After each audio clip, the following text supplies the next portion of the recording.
be an attractor of good and a repeller of evil. But judgment isn't yours. Stay away from polarity. And if it polarizes, it doesn't belong in your life. And finally, if I hear among any person the phrase uttered in my presence, the one phrase you can utter in my presence where I absolutely lose my mind, and I will let you know that it's lost. Don't ever say, but you're only human. Do not denigrate what has been created. Do not ever, ever, ever, ever, ever say, you're only human. Because until you understand that you were entrusted with this majesty, you do not deserve it. From now until the end of time, expunge that from your vocabulary, because you are not only human. You are fearfully, wonderfully, and perfectly human, with all of the crazy, nutty, odd, nuancy, imperfections that make you abundantly, perfectly you. We, the people, have been entrusted with much. And now you, the people, together with me, the people, are accountable for what we've heard here today. We have only begun this fight. I'm going to end with one story. Joseph is a story we don't tell right. Because it turns out Joseph's hard years were not the 7 years of famine. The hard years were the 7 years of plenty. We never tell the story right. You imagine how hard it is to talk to somebody when everything's perfectly fine?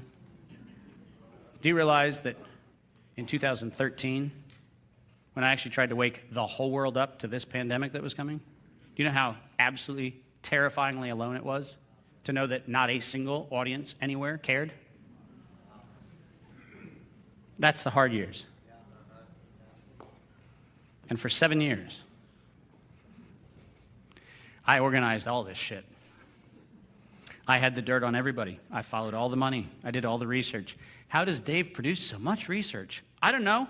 For 7 years, I wasn't stopping night or day, looking at absolutely every patent that gets issued, every grant that goes out, every funding source of every one of these things. I had been doing that for this entire time. And what I'm going to tell you is that there's a lot of Josephs in this room who are working alone and not being appreciated for the fat years. Because the fat years are when everybody thinks you're an idiot. They're complacent. They're comfortable. They're going to Starbucks. They're having their outings. They're doing all those things. And why are you such a nervous Nelly talking about all these problems that might... Hey, hold on a minute. Because I know that 7 skinny years are coming. You know, how much of a bummer was it, right, if you're Noah at year 38? Come on. How much of a bummer was that? You'd start seeing things in your mind that look like giraffe that weren't there. Just because you wanted to make up something that goes, God help me, I'm pretty sure I got the dimensions right. I don't even know what an elephant looks like, so I don't know how much poop they have, because we have poop experts in the room now, right? I don't know that. So I don't know if I got the poop chute right or not. I don't even know what an elephant is, so what is it? And I'll tell you what, Noah's happiest day was not the day he got out of the ark on the top of the mountain. His happiest day was the first day he looked on the horizon and saw giraffes. And he was like, damn.